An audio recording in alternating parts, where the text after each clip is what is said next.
Los Angeles at Miami Heat team trade. Tinapos na ni Pat Riley at Rob Pelinka, Kevin Durant papalitan sa Team USA. Yan ang pag-uusapan natin ngayon mga tropa. Pero bago yan mga tropa, baka pwede ka mag-subscribe sa aking channel para manalo kayo ng tropang basketball jersey. Maraming salamat mga tropa. Let's go!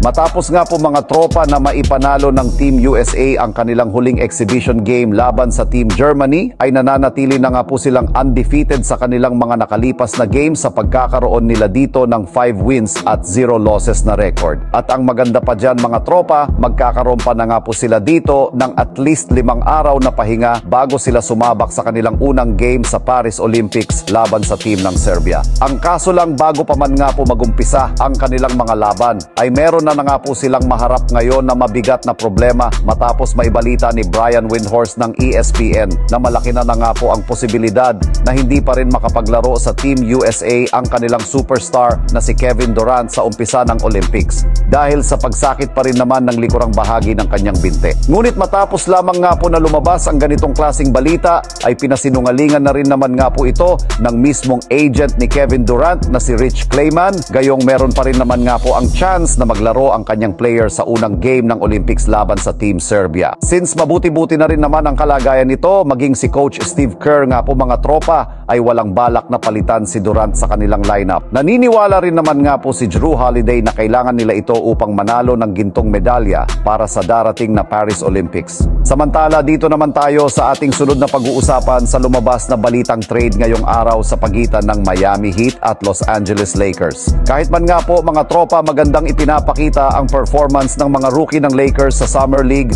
ay kailangan pa rin nga po talaga nila na gumawa ng ilan pang mga pagbabago dito. Gayong ayon nga po kay Coach J.J. Redick, meron pa rin nga pong kahinaan ang kanilang team, lalong-lalo na ang kanilang front court. Kaya hindi na nga po nakapagtataka bakit pinipilit na nga po nito ang kanilang front office na kumuha ng isang bagong center na merong malakas at malaking pangangatawan na siyang magiging katandem ni Anthony Davis sa kanyang bubuohin bagong Twin Tower. At base nga po sa pinakahuling nilabas na balita, sinusunod na rin nga po ng Lakers ngayon ang kahilingan ni Redick. At ang pinakabagay nga po ng big man na magiging katandem ni Anthony Davis ay walang iba kundi si Bam Adebayo ng Miami Heat. Gayong kita naman nga po ninyo kung ganong kaganda ang chemistry nga po nilang dalawa sa Team USA.